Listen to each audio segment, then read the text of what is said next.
मेरा नाम रूपाली है। मेरी बहू हर शनिवार को सफेद रंग की साड़ी पहनकर खुद को अपने कमरे में बंद कर लेती और किसी को भी शोर करने या फिर कमरे के आसपास आने के लिए सख्ती से मना कर दिया करती थी।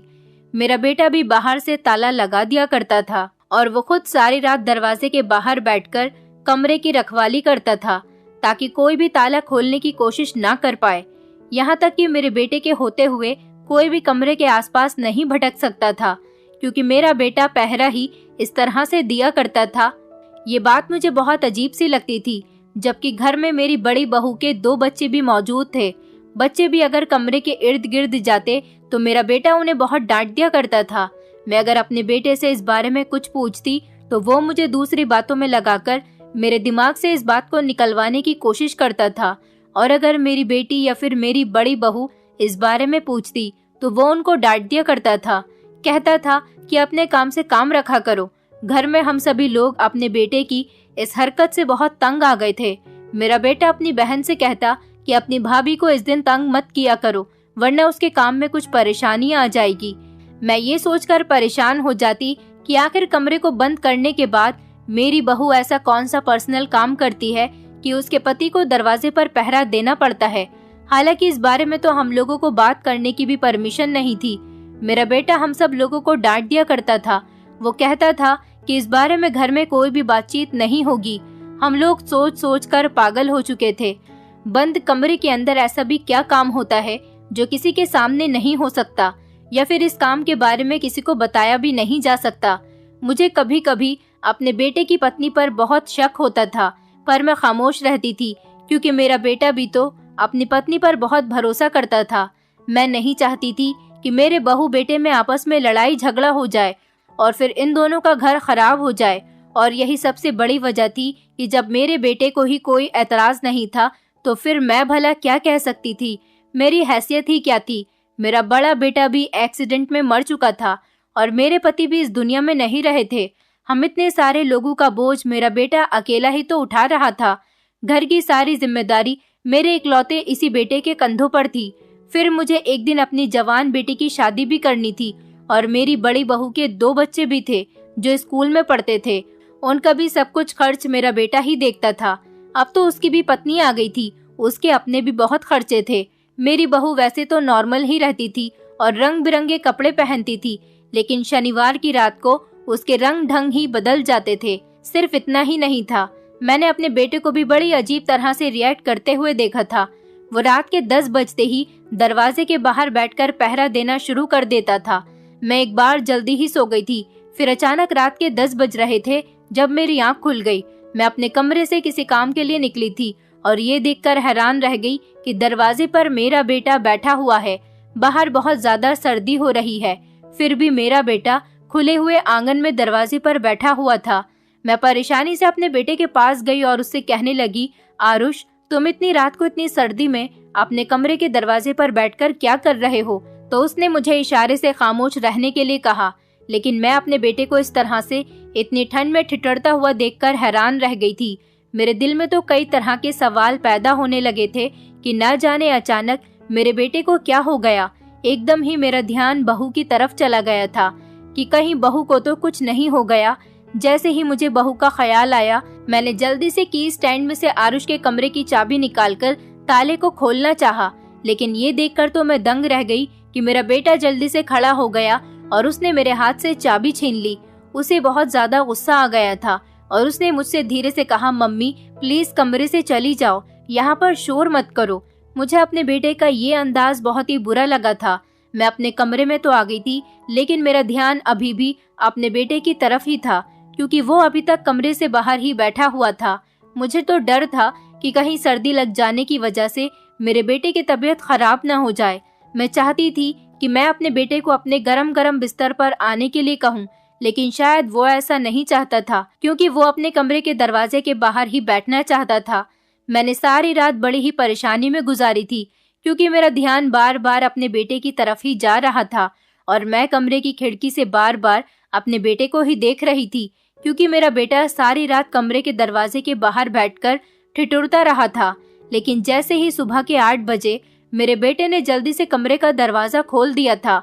बहू जब सुबह कमरे से बाहर निकली तो वो बहुत अच्छे से तैयार थी।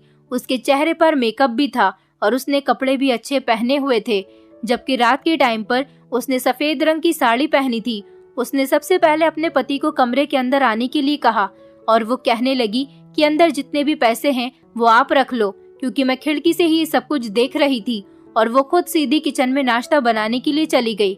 मेरा बेटा जब कमरे के अंदर जाता तो बहुत सारे पैसे बिखरे हुए होते थे। मैं भी देखकर दंग रह जाती थी कि मेरी बहू आखिर बंद कमरे के अंदर ऐसा कौन सा काम करती है जिसको करने से मेरी बहू को इतने ढेर सारे पैसे मिलते हैं। मेरा बेटा तो वो सारे पैसे देखते ही खुशी से झूम जाता था और पागलों की तरह खुश हो जाता था। और फिर लगभग 11 बजे के टाइम पर उनमें से थोड़े से पैसे वो मेरे पास लेकर आता और कहता कि ये पैसे तो मेरी प्यारी माँ के लिए हैं। मैं भी वो पैसे रख लिया करती थी, क्योंकि हमारे घर के खर्च बहुत थे। हम काफी सारे मेंबर्स थे और कमाने वाला सिर्फ एक ही इंसान था, मेरा बेटा आरुष। और फिर वो इतने सारे पैसे होते थे कि मेरे मन में भी लालच जाग जाता था। बाकी के बचे हुए पैसे मेरा बेटा तिजोरी में संभाल कर रख दिया करता था और अपनी पत्नी से बहुत ही खुश रहता था। यहाँ तक कि मेरा बेटा अपनी पत्नी के पैर तक दबाता था। मेरा बेटा पूरा का पूरा अपनी पत्नी के काबू में हो चुका था और तो और अपने ही हाथों से अपनी पत्नी को खाना खिलाया करता था। जैसा वो कहती वैसा ही किया करता था। बहू घर का कोई भी काम नहीं करती। अगर वो कोई काम कर भी लेती थी तो मेरा बेटा उसको कोई काम करने ही नहीं देता था और हम लोगों से भी साफ इनकार कर दिया करता था कि आप घर का काम करने के लिए 3 लोग हो, मेरी पत्नी का काम करना जरूरी नहीं है। और तो और मेरी पत्नी की सेवा किया करो। पिंकी बहुत अच्छी लड़की है। अगर हम लोगों में से किसी से भी कोई गलती हो गई और पिंकी नाराज हो गई तो हम लोग बर्बाद हो जाएंगे। मैं अपने बेटे के कहने के मुताबिक खामोश हो जाती थी और घर का कोई काम भी बहू को नहीं करने देती थी। लेकिन ये बात दिन ब दिन मेरी परेशानी को बढ़ा देती थी कि इतने सारे पैसे आखिर आते कहाँ से हैं और रात को बंद कमरे में मेरी बहू ऐसा कौन सा काम करती है। वैसे तो मेरी बहू पिंकी बहुत ही अच्छी थी। उसके अंदर अभी तक मैंने ऐसी कोई क्वालिटी नहीं देखी थी जिसके बिना पर मैं उसकी गलती को पकड़ सकती। लेकिन अब मुझे यकीन हो गया था कि मेरी बहू कुछ न कुछ गलत तो जरूर कर रही है। मुझे कभी कभी ये भी शक होता था कि मेरी बहू किसी जादू टोने के काम में लग गई है और उसने मेरे बेटे को भी अपने वश में कर लिया। तभी तो मेरा बेटा उसकी हर बात मानता है। और तो और वो मेरी बहू के गुस्सा करने पर भी डर जाता था। मैंने सोच लिया था कि बातों बातों में मैं बहू के मुंह से सच उगलवाने की कोशिश जरूर करूंगी। एक दिन मैं अपनी बहू के कमरे में चली गई। मैंने कमरे को चारों तरफ से देखा, लेकिन मुझे कुछ भी अजीब नजर नहीं आया था। सब कुछ वैसा का वैसा ही था। मैं अपनी बहू के लिए शाम के टाइम की चाय बनाकर लेकर गई थी। मैंने अपनी बहू से बात पूछने की कोशिश की। मैंने बहू से चाय पीने के लिए कहा। मैं अपनी बहू के कोमल और नाजुक से चेहरे को देखने लगी थी। मेरी बहू सच में बहुत ज्यादा खूबसूरत थी। हालांकि मेरी बड़ी बहू बस मामूली सी शक्ल की थी, लेकिन वो भी बहुत संस्कारी थी। मेरी बहू ने जब देखा कि मैं उसके चेहरे को बड़ी गौर से देख रही हूँ तो वो मुस्कुराकर मुझसे वजह पूछने लगी। मैंने उसे बताया कि तुम मेरे लिए मेरी बहू नहीं बल्कि मेरी बेटी की तरह हो। तुम ये बात अच्छी तरह से जानती हो कि मैं कभी भी अपनी बहुओं और बेटियों में कभी भी कोई फर्क नहीं करती। मैंने अपनी बहू से कहा, बहू मुझे भी तुम्हारी तरह पैसे कमाने हैं। जो तुम करती हो मुझे भी वही करना है। मैंने महसूस किया कि मेरी बात सुनते ही मेरी बहू का चेहरा पीला पड़ गया, लेकिन फिर कुछ देर बाद ही वो हंसने लगी और कहने लगी, मम्मी आपको इस उम्र में काम करने की क्या जरूरत है। हालांकि उसके चेहरे पर मुझे डर भी दिखाई दे रहा था, जिसकी वजह से उसके चेहरे पर पसीना भी आने लगा था। ऐसा लग रहा था जैसे मेरी बहू को डर लगने लगा है और उसका शरीर भी धीरे धीरे कांप रहा है। मैं बड़ी हैरानी से अपनी बहू को देखने लगी कि मेरी बहू को क्या हो रहा है। मैंने अपनी बहू को जल्दी से पकड़कर हिलाया और कहने लगी, बहू तुम्हें क्या हो गया, तुम्हारी तबीयत तो ठीक है ना। तो वो इधर उधर देखते हुए कहने लगी कि कुछ नहीं हुआ मम्मी। फिर मेरी तरफ बड़े प्यार से देखकर कहने लगी, मम्मी जी आप फिक्र मत करो, आपको इस उम्र में किसी भी तरह का काम करने की कोई जरूरत नहीं। मैं जानती हूँ कि आपको अपने घर गृहस्थी की फिक्र लगी रहती है और अपनी बेटी की भी फिक्र लगी रहती है कि उसकी शादी किस तरह से होगी।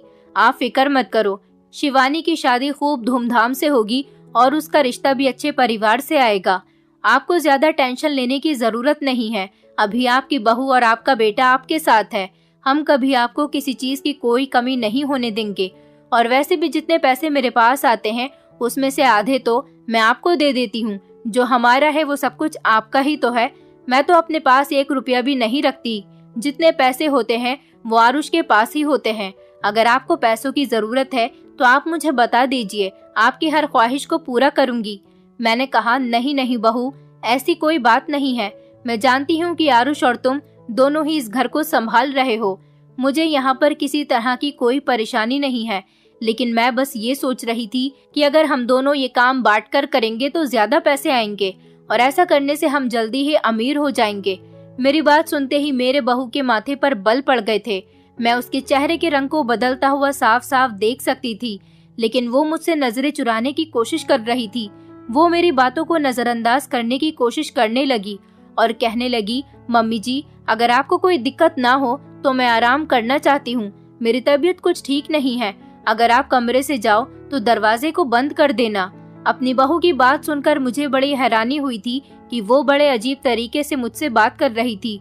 वो मुझे अपने कमरे से बाहर निकालना चाहती थी, क्योंकि वो समझ गई थी कि मैं किस मकसद से कमरे में आई थी।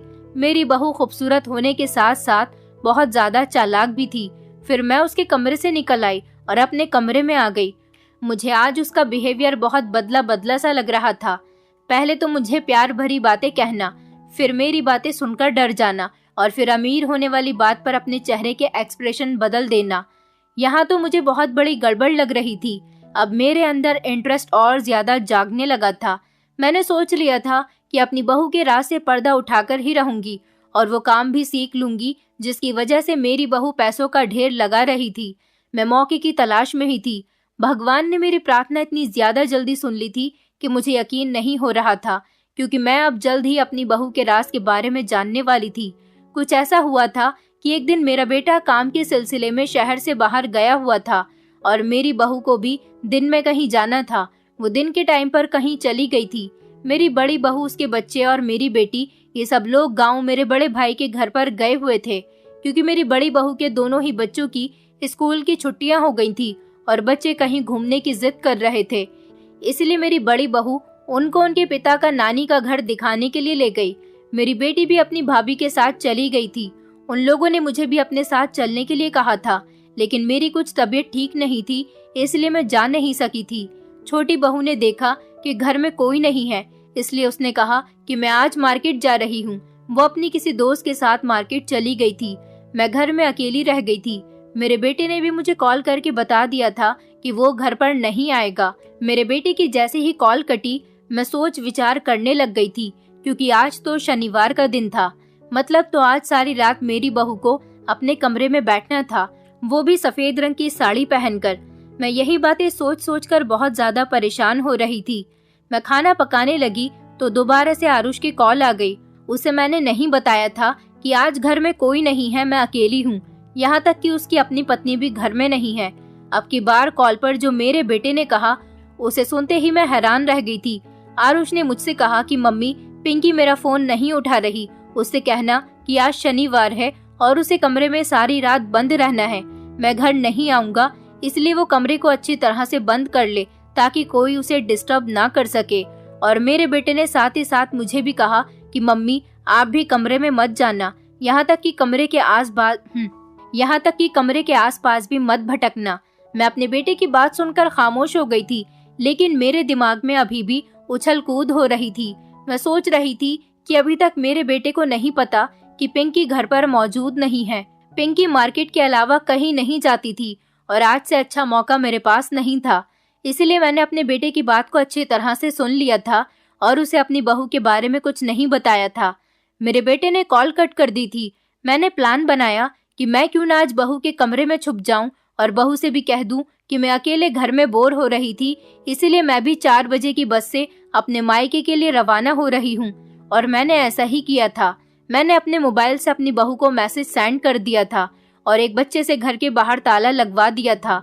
उसने मुझे दरवाजे के नीचे से ही चाबी दे दी थी ताकि मेरी बहू को लगे कि घर में मैं मौजूद नहीं हूँ। यहाँ तक कि कोई भी घर में मौजूद नहीं है। मैं बहू के घर आने से पहले ही उसके कमरे में छुपकर बैठ गई थी। आज घर में कोई भी नहीं था। ये मेरे लिए बहुत अच्छा मौका था ताकि मैं अपनी बहू के कमरे में छुप जाऊं और देख सकूं कि आखिर मेरी बहू बंद कमरे के अंदर शनिवार की रात को ऐसा कौन सा काम करती है जिसकी वजह से उसे ढेर सारे पैसे मिलते हैं। ऐसा करने से मैं अपनी बहू के राज से पर्दा उठा सकती थी। मुझे ये काम करते हुए थोड़ा थोड़ा डर भी लग रहा था, लेकिन अपनी बहू का राज भी तो मुझे जानना था, जो कि मेरे लिए बहुत जरूरी था। इसलिए मैंने फैसला किया कि मैं अपनी बहू के कमरे में छुपकर सब कुछ देख लूंगी। मैं बहू के आने से पहले ही उसके कमरे में एक ऐसी जगह पर छुप चुकी थी जहां से मुझे सब कुछ दिखाई भी दे और मैं अपनी बहू को दिखाई न दे सकूं। अभी मुझे कमरे में छुपे हुए 1 घंटा हुआ था। मेरी बहू कमरे में आ गई थी। अभी रात नहीं हुई थी, क्योंकि मेरी बहू रात के 10 बजे के टाइम पर अपने कमरे को बंद करती थी। अभी बहू घर में इधर से उधर घूम रही थी और उसके बाद उसने खाना खाया। खाना खाने के बाद मैंने देखा कि वो अपनी अलमारी से सफेद रंग की साड़ी निकालकर बाथरूम में नहाने के लिए जा रही थी, क्योंकि 9:30 बज चुके थे। मेरी बहू को ये पता था कि हम लोग कल वापस आएंगे। उसे भी यही लग रहा था कि घर में कोई नहीं है, इसलिए मेरी बहू ने कमरे का दरवाजा बंद नहीं किया था। मैं समझ गई थी कि कुछ तो गड़बड़ है। हम लोगों के होते हुए तो बहू कमरे के दरवाजे को बाहर से ताला लगवा दिया करती थी, लेकिन आज ऐसा क्या था कि बहू ने कमरे के दरवाजे को ताला लगाना तो दूर की बात, कुंडी भी नहीं लगाई थी। मेरी बहू बाथरूम से कपड़े चेंज करके वापस आ गई थी। उसने जल्दी से अपने सर पर पल्लू रखा। मेरी बहू बिल्कुल एक विधवा औरत की तरह नजर आ रही थी। और फिर उसके बाद जो हुआ उसे देखकर तो मेरे पैरों तले से जमीन निकल गई थी, क्योंकि मेरी बहू तो हम लोग मामूली से और छोटे से शहर में रहते थे, जहां पर ज्यादातर गरीब लोगों की ही बस्ती बनी हुई थी। हमारे मोहल्ले में ज्यादा अमीर लोग नहीं थे। एक हमारा ही घर ऐसा था। हम लोग बहुत गरीब लोग थे। हमारा गुजारा बड़ी मुश्किल से हो रहा था। मेरा छोटा बेटा पल रहा था और मेरा बड़ा बेटा पीयूष, उसका एक मामूली सा चाय का होटल था। मेरे पति और मेरा बड़ा बेटा पीयूष, वो दोनों ही पढ़े लिखे नहीं थे, जिस वजह से आज वो दोनों बेरोजगार घूम रहे थे। मेरे पति चाहते थे कि कुछ भी करके वो अपने छोटे बेटे आयुष को पढ़ाएंगे, ताकि बड़े बेटे की तरह उसे मेहनत ना करनी पड़े और अपनी पढ़ाई लिखाई के बलबूते पर वो अच्छी नौकरी करे और हमारे घर के हालात को सुधार दे। लेकिन शायद भगवान को कुछ और ही मंजूर था। एक दिन अचानक खबर आई, मेरे बेटे का एक्सीडेंट हो गया और मौके पर ही उसकी मौत हो गई। हमारे घर में तो एक कोहराम मच गया था। मेरे बेटे के 2 छोटे छोटे बच्चे थे और दोनों ही बच्चे अनाथ हो गए थे। हालांकि उसकी पत्नी भी विधवा हो गई थी। ये दुख मेरे लिए बहुत बड़ा था और मेरे पति के लिए भी।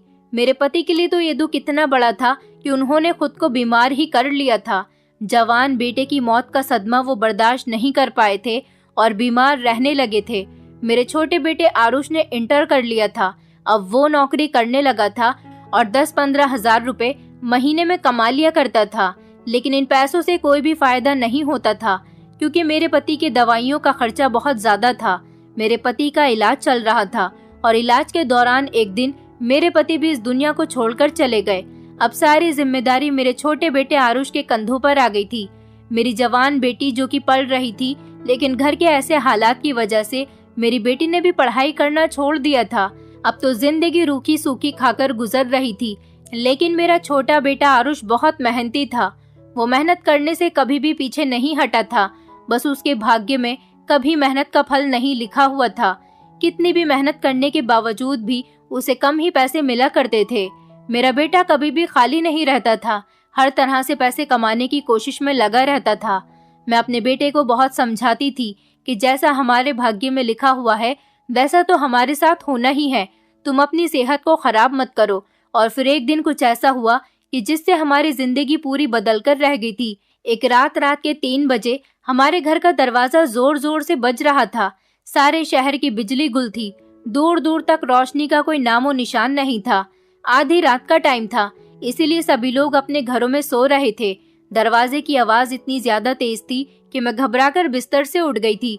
मेरा बेटा तो अपने कमरे में गहरी नींद में सो रहा था, लेकिन जोर जोर से दरवाजा बजने पर मेरा बेटा भी उठकर बैठ गया था। बाकी सब लोग सो रहे थे। मैंने घड़ी देखी तो उस वक्त रात के 3 बज रहे थे। मेरी तो हिम्मत नहीं हुई कि मैं दरवाजा खोल सकूं, क्योंकि मुझे डर था कि कहीं हमारे घर में चोर डाकू तो नहीं आ गए। मैं अपने कमरे की खिड़की में खड़े होकर देखने लगी थी। मेरा बेटा अपने कमरे से निकलकर बाहर जाने लगा। मैंने उसे देखकर मना भी किया कि बेटा इतनी रात को दरवाजा खोलना ठीक नहीं, लेकिन मेरे बेटे ने कहा माँ, हो सकता है किसी को हमारी मदद की जरूरत हो। मेरे बेटे ने मुझे कमरे के अंदर जाने के लिए कहा था, लेकिन मैं फिर भी उसके पीछे पीछे दरवाजे तक चली गई थी। मेरे बेटे ने जैसे ही दरवाजा खोला, मैं और आरुष दंग रह गए थे, क्योंकि दरवाजे पर बहुत ही खूबसूरत लड़की थी। और फिर देखते ही देखते वो घर के अंदर घुसी और उसने दरवाजे को बंद कर लिया था। हम तो हैरान हो गए थे। मेरा बेटा गुस्सा से चिल्लाने लगा। वो उस लड़की को चोर समझ रहा था। अचानक ही वो लड़की रोने लगी और अपने बैग में हाथ डालकर उसने कुछ मेरे बेटे के आगे कर दिया था। वो पैसों की गड्डी थी, जिसे देखकर मेरा बेटा और मैं हैरान रह गए थे। फिर हम दोनों माँ बेटा इस लड़की को लेकर घर के अंदर आ गए और इससे इसके बारे में पूछने लगे। उसने रोते हुए बताया कि मैं एक जादूगर की बेटी हूँ। मुझे कुछ ऐसे जादू पता है जिसकी वजह से मैं कहीं से भी पैसे खींच कर ला सकती हूँ। हम दोनों माँ बेटा तो उस लड़की की बातों पर हैरान हो गए थे। फिर वो रोती जा रही थी और कहने लगी, मुझे यहाँ पर अपने घर में जगह दे दो। कुछ लोगों को मेरे इस जादू के बारे में पता चल गया और वो लोग मुझे किडनैप करके मेरे इस जादू का फायदा उठाना चाहते हैं। कुछ बड़े बड़े गुंडे हैं जो मुझे अपने गलत काम के लिए हायर करना चाह रहे हैं, लेकिन मैं कोई भी गैर कानूनी काम नहीं करना चाहती। मैं अपने टैलेंट का फायदा ऐसे लोगों पर नहीं करना चाहती जो कि गलत तरीके से काम करना चाहते हैं। मैंने उन लोगों के साथ काम करने के लिए मना कर दिया और मैं वहां से भाग गई। वो लोग मुझे हर जगह ढूंढ रहे हैं। वो लोग चाहते हैं कि मैं उनका कहना मान लूं। अगर मैंने उनका कहना नहीं माना तो वो लोग मुझे जान से मार देंगे। उस लड़की की बातें सुनकर हम परेशान हो गए थे, क्योंकि उसकी बातों पर यकीन करना काफी मुश्किल था, लेकिन उसकी सच्चाई के लिए वो नोटों की गड्डी ही हमारे लिए काफी थी जो उसने हमें दी थी। मैंने और मेरे बेटे ने उसके बारे में काफी देर तक डिस्कशन किया था, क्योंकि हम दोनों डर रहे थे। फिर आरुष ने कहा कि हमारे पास तो वैसे भी कुछ नहीं है जिसके चोरी हो जाने का डर हमें हो, लेकिन अब जब किस्मत खुद चलकर दरवाजे पर हमें दस्तक दे रही है तो इसमें बुराई ही क्या है। मैं अपने बेटे की बात को अच्छी तरह से समझ गई थी कि वो क्या कहने की कोशिश कर रहा है। मैं भी अपने बेटे की बात सुनकर लालच में आ गई थी। हमने उस लड़की को अपने घर में रहने की परमिशन दे दी थी। वो अनजान लड़की बहुत खूबसूरत थी। मेरे दिमाग में अचानक ख्याल आया कि अगर वो लड़की मेरे बेटे से शादी कर ले तो मेरे बेटे का भाग्य जाग जाएगा। वैसे भी इतनी खूबसूरत लड़की शायद मेरे बेटे के लिए मुझे कहीं नहीं मिल सकती। लेकिन फिर मैं खामोश हो गई थी कि कहीं ये लड़की मेरी ये बात सुनकर यहाँ से भाग न जाए और हमारे भाग खुलने से पहले ही बंद न हो जाए। मैंने फैसला किया कि पहले मैं इस लड़की का भरोसा जीत लूं, फिर इससे इस बारे में बात करूंगी। लेकिन अगले दिन मैं हैरान रह गई थी जब वो खुद मुझसे इस बारे में बात करने लगी। उसने कहा कि अगर हम बिना किसी लालच मतलब उससे पैसे की उम्मीद रखें, बिना ही उसे अपने घर की बहू बना ले, तो वो हमारी हर तरह से मदद करेगी और अपने जादू से हमें मालामाल कर देगी। उसकी ये बात सुनते ही फिर से हम दोनों कंफ्यूज हो गए थे कि उसके पास पैसे आखिर कहाँ से आते हैं, या फिर ये लड़की हमें बेवकूफ बना रही है। लेकिन फिर ये सोचकर राजी हो गए कि वो बहुत ज्यादा खूबसूरत है। अगर वैसे भी इसकी शादी मेरे बेटे से हो जाए तो कुछ बुरा नहीं है। हमने रिश्ते के लिए हाँ कर दी थी और इस लड़की की जिद पर जल्दी ही इस लड़की की शादी मेरे बेटे आरुष के साथ हो गई थी।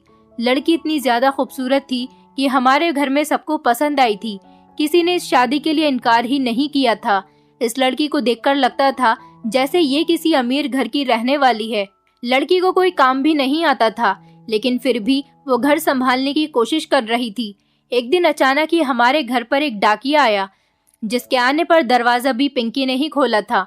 वो डाकिया कुछ लेकर आया था, जिसे लेकर पिंकी अपने कपड़ों में छुपाती हुई फौरन अपने कमरे के अंदर चली गई थी। ये बात मैंने देख ली थी। मैंने उससे पूछने की भी कोशिश की थी कि डाकिया क्या लेकर आया था। वो घबरा गई और उसने कहा कि बस मेरी एक दोस्त का लेटर था। मैंने उससे कहा कि आजकल सोशल मीडिया के जमाने में डाकिये के हाथ कौन चिट्ठी भेजता है। एक दिन मुझे पिंकी ने बताया कि मैं शनिवार की सारी रात जागकर अपनी जादू का टेस्ट करती हूँ और फिर सुबह को मेरे पास पैसों का ढेर आ जाता है। मैं और आरुष उसकी इस बात पर हैरान हो गए थे, लेकिन एक बार उसे आजमाना जरूर चाहते थे। पिंकी ने कहा था, लेकिन इस रात को किसी को भी कमरे के अंदर आने की परमिशन नहीं, क्योंकि मेरा ध्यान भटक जाएगा। इस तरह पैसे भी नहीं आ सकेंगे। ये बात सुनकर मैं और आरुष चौंक गए थे, लेकिन हमारे मन में लड्डू फूट रहे थे। हम उसकी बात को मान गए थे, लेकिन हम हैरान रह गए थे कि पिंकी की कही हुई बात सच थी। सारी रात उसने कमरे में बंद होकर जादू किया था और फिर सारा दिन हमारे पास बहुत सारे पैसे आ गए थे। यहाँ तक कि पिंकी का मेकअप भी होता था, उसकी साड़ी भी चेंज होती थी। धीरे धीरे हमारे पास बहुत सारे पैसे रहने लगे थे और हमारी जिंदगी भी बदलने लगी थी। सब कुछ ठीक चल रहा था। फिर मेरे अंदर ये इंटरेस्ट जागने लगा कि मुझे अपनी बहू का सच जानकर ही रहना है कि आखिर इतने सारे पैसे उसके पास ऐसा कौन सा जादू करने से आते हैं। यही सब कुछ जानने के लिए ही तो मैं अपनी बहू के कमरे में छुप गई थी, जिससे मेरे सामने उसका राज खुल गया था। क्योंकि उस रात मेरी बहू सफेद रंग की साड़ी पहनकर अपने कमरे में बनी खिड़की से कूद गई थी। मैं भी इस खिड़की से कूदकर अपनी बहू का पीछा करने लगी थी। मैंने अपने सर पर दुपट्टा रख लिया था और अपने चेहरे को दुपट्टे से छुपा लिया था ताकि बहू मुझे पहचान न सके। मैं अपनी बहू का पीछा करते करते काफी दूर तक चली गई थी। मेरी बहू जहाँ जाकर रुकी थी उस जगह को देखकर तो मेरे होश उड़ गए थे, क्योंकि ये जगह एक क्लब थी। मैंने देखा कि मेरी बहू यहाँ पर नाचने के लिए आई थी। उसने इस क्लब के रूम में जाकर कपड़े चेंज कर लिए थे और फिर वो छोटे छोटे कपड़े पहनकर यहाँ लड़कों के बीच नाच रही थी।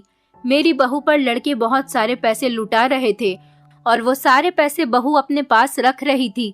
मैं उस रात बहू को वहीं क्लब में ही छोड़कर घर आ गई थी, क्योंकि अब मैं सब कुछ समझ चुकी थी कि बहू चोरी चुपके यहाँ से सारी रात नाचने के लिए क्लब में जाती है। वहाँ पर बहू के अलावा और भी बहुत सारी लड़कियां डांस कर रही थी। मैं समझ गई थी कि बहू यहाँ से पैसे इकट्ठे करने के बाद वो पैसे हमें दे देती है, लेकिन ऐसा सिर्फ शनिवार के दिन ही क्यों? ये सच भी मेरे सामने आ गया था, क्योंकि शनिवार के दिन इस क्लब में मशहूर बड़े बड़े लोग आते थे और पैसों को पानी की तरह बहा दिया करते थे। मैंने क्लब में कुछ लड़कियों को बात करते हुए सुना था। वो पिंकी की तरफ इशारा करते हुए कह रही थी कि ये तो सैटरडे नाइट की रौनक है, इसके बिना तो सैटरडे नाइट अधूरी है, क्योंकि सैटरडे के दिन ही तो हमारे शहर के बड़े बड़े बिजनेसमैन लोग इस क्लब में आते हैं। ये क्लब काफी जाना माना क्लब था, जहाँ की पार्टियां सारी रात चलती रहती थी। बहू उस रात के समय क्लब में थी और मैं घर आ गई थी, क्योंकि मैंने सुबह घर पर आने का नाटक कर लिया था। बहू को शक भी हुआ था कि बाकी लोग कहाँ हैं, लेकिन मैंने कह दिया था कि मैं उन लोगों को छोड़कर आ गई हूँ। मेरा वहाँ पर मन नहीं लग रहा था। मेरा सच में ही मन नहीं लग रहा था, क्योंकि पिंकी मेरे बेटे को धोखा दे रही थी। वो कोई जादू करके पैसे नहीं लाती, बल्कि सारी रात क्लब में डांस करने के बाद पैसे लेकर आती है। मैंने अपने बेटे को पिंकी के बारे में सब कुछ बता दिया। पहले तो मेरे बेटे को यकीन नहीं आया था, लेकिन फिर एक रात जैसे मैं बहू के कमरे में छुप गई थी, उसी तरह मैं शनिवार की रात अपने बेटे को घर के दरवाजे से साथ ले जाकर उसी क्लब में ले गई थी, जहाँ पर पिंकी डांस कर रही थी। पिंकी के ऐसे हालात देखकर मेरे बेटे को बहुत गुस्सा आया था, क्योंकि वो लालची जरूर था मगर गैरतमंद मर्द था। वो कभी भी अपनी पत्नी को इस तरह से गैर मर्दों के बीच नहीं देख सकता था।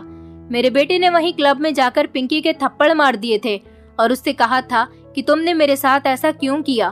पिंकी वहाँ सब लोगों के बीच घबरा गई थी और अपनी सफाई का सबूत देने लगी थी। उसने कहा कि एक रात मुझे क्लब में काफी रात हो गई थी डांस करते हुए। जब मैं वहाँ से खूब सारे पैसे कमाकर घर आ रही थी, तब कुछ लड़कों ने मेरी इज्जत पर हाथ डालने की कोशिश की। अपनी इज्जत बचाने के लिए मैंने उन लड़कों को अपने सारे पैसे दे दिए थे और कहा था कि प्लीज मुझे छोड़ दो, लेकिन मेरे सारे पैसे ले लो। लेकिन उन लड़कों ने मेरी खूबसूरती देखते हुए मेरे सारे पैसे भी ले लिए और फिर मेरा भी पीछा नहीं छोड़ा। मैं बहुत ज्यादा डर गई थी और भागते भागते आपके घर के दरवाजे पर आ गई थी। जोर जोर से आपके घर का दरवाजा पीटने लगी तो आपने दरवाजा खोल दिया था। आपको पहली नजर में देखते ही मुझे प्यार हो गया था। मैं आपको कुछ भी सच नहीं बता सकती थी, इसलिए मैंने ये सब कुछ बहाना किया ताकि आप मुझे अपने घर में जगह दे दोगे तो मैं आपको बता देती कि मैं क्लब में नाचने वाली लड़की हूँ, तो आप में से कोई भी मुझे अपने घर में रहने के लिए जगह नहीं देता। अब जबकि मैंने आपको भरोसा दिलाया था कि मैं आपको पैसे देकर ही रहूंगी, तो इसीलिए मैंने अपना दोबारा से काम शुरू कर दिया और हर हफ्ते आपको बहुत सारे पैसे लाकर देने लगी। शुरू के दिनों में जब मैं क्लब में नहीं जा रही थी, तो मैंने अपने क्लब के मालिक से आपके लिए कुछ पैसे एडवांस मांगे थे, ताकि आपको यकीन हो सके कि मैं जादू ही करती हूँ। मैं सारी रात कमरे में बंद नहीं रहती थी, बल्कि खिड़की के दरवाजे से कूदकर क्लब में आ जाती थी। और मैं सफेद साड़ी पहनकर इसीलिए आई थी ताकि कोई मुझे पहचान न सके कि मैं आपकी पत्नी हूँ। मेरे बेटे को जब ये सारी बातें पता चली तो मेरा बेटा हैरान रह गया था। बहू ने मुझसे भी माफी मांगी थी कि मम्मी जी मुझे माफ कर दो, मैं इतने दिनों से आप लोगों को बेवकूफ बना रही थी और किसी जादू से पैसे नहीं ला रही थी, बल्कि इस तरह का गलत काम करने के बाद पैसे ला रही थी। मेरा बेटा तो बहू को माफ करने के लिए तैयार ही नहीं था, लेकिन बहू ने कहा था कि मैं इस काम को नहीं करना चाहती। मैं आप लोगों के भी दिल में अपने लिए अपनी वैल्यू नहीं कम करना चाहती थी, इसीलिए इस काम को भी मुझे जारी रखना पड़ा था। मुझे ये काम बिल्कुल पसंद नहीं है। अब आप लोगों के सामने मेरी सच्चाई खुलकर आ गई है। मैं कभी इस काम को दोबारा नहीं करूंगी। मैंने अपने बेटे को समझाया था कि तुम बहू को माफ कर दो, वो आइंदा ऐसा कभी कुछ नहीं करेगी। मेरे बेटे ने बहू को माफ कर दिया और इस तरह से बहू ने इस गलत काम को छोड़ दिया। अब मेरा बेटा बहुत ईमानदारी के साथ काम कर रहा है और भगवान ने मेरे बेटे के इस छोटे से काम में ही हमें काफी खुशियां दी हैं। मेरे बेटे की सैलरी बढ़ गई और बहू का बिहेवियर भी अब बिल्कुल ठीक हो गया। जिंदगी बहुत अच्छी गुजर रही है। मेरे बेटे ने मेरी बेटी की भी शादी खूब धूमधाम से की। हम सब लोग एक साथ ही एक घर में बहुत खुशी खुशी रह रहे हैं। दोस्तों, उम्मीद करती हूँ आपको हमारी कहानी पसंद आई होगी। कहानी पसंद आई है तो वीडियो को लाइक करें, चैनल पर नए हैं तो चैनल को सब्सक्राइब करें और हाँ, नोटिफिकेशन बेल को जरूर दबाएं ताकि अगली अपडेट सबसे पहले आपको मिले।